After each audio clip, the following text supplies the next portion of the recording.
బడిలోకి వచ్చినప్పుడు టీచర్లు కావచ్చు, కానీ వాళ్ళు పేరెంట్స్ కూడా, స్కూల్కి వచ్చినప్పుడు వాళ్ళ పేరెంట్స్ కూడా ఒక సైడ్ నుంచి వాళ్ళు టీచర్గా వాళ్ళు విద్యాభ్యాసం చేస్తున్నా, ఇంకోసారి ప్రతి స్కూల్లో ఉన్న క్లాసులో ఉన్న ప్రతి స్టూడెంట్ని ఒక తల్లిగా, ఒక తండ్రిగా, ఒక పేరెంట్గా కూడా చూస్తూ ఉంటారు.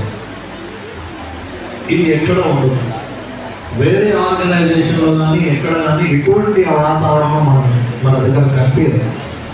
వ్యక్తి ఒకటే, ఉపాధ్యాయులు కానీ ఉపాధ్యాయుడు కానీ, పిల్లలు ఎంతమంది ఉన్నా, 30 మంది ఉన్నా, 40 మంది ఉన్నా, 60 మంది ఉన్నా, వాళ్ళలో ఉన్న ప్రతి స్టూడెంట్ పట్ల ఉన్న ప్రేమ, అభిమానము ఒకటే సమానంగా ఉంటుంది.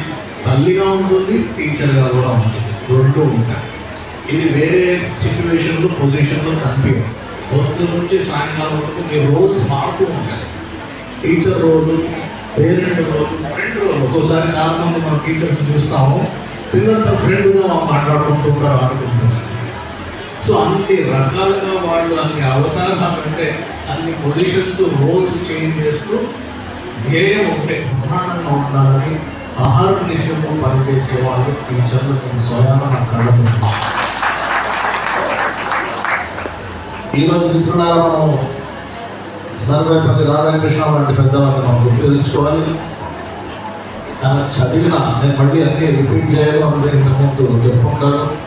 ఆయన చదివిన చదువులు ఏంటి, ఆ చదువుకి నిర్వహించిన మన భారతదేశ చరిత్ర, మన భారతదేశంలో ఉన్న కల్చరు, అటువంటి చదువుకి మనం విలువ ఇచ్చి అతనికి ఆ రోజుల్లోనే 1949, 1952 ఆ ప్రాంతంలోనే రష్యా లాంటి, అంటే ఆ రోజు అమెరికా రష్యాలో కోల్డ్ వార్ జరుగుతుండగా అప్పుడు భారతదేశానికి అప్పుడప్పుడే ఇండిపెండెన్స్ వచ్చినప్పుడు ఏకంగా రష్యాకి అతన్ని అంబాసిడర్గా పంపించడం మనం అర్థం చేసుకోవాలి. చదువు ఒక విలువ ఎంత ఉంది అనిపిస్తుంది.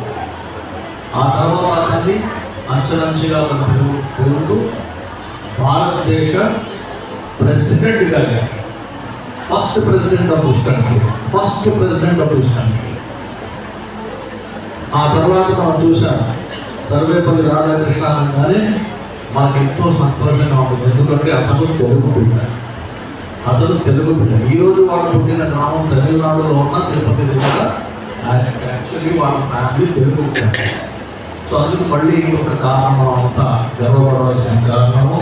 మరి మొత్తము దేశం అంతటా, యావత్ భారతదేశంలో ప్రతి ఊరు, ప్రతి స్కూలు, ప్రతి కలెక్టరేటు, ప్రతి జిల్లా, ప్రతి అధికారి, ప్రతి పబ్లిక్ రిప్రజెంటేటివ్, పొలిటికల్ లీడర్స్ అందరూ ఈ రోజు మనకు సర్వేపల్లి రాధాకృష్ణ గారిని స్మరించుకోవాలి. గురువు శ్రీకృష్ణుడు, వేదము వ్యాసులు, ఆదిశంకరులు,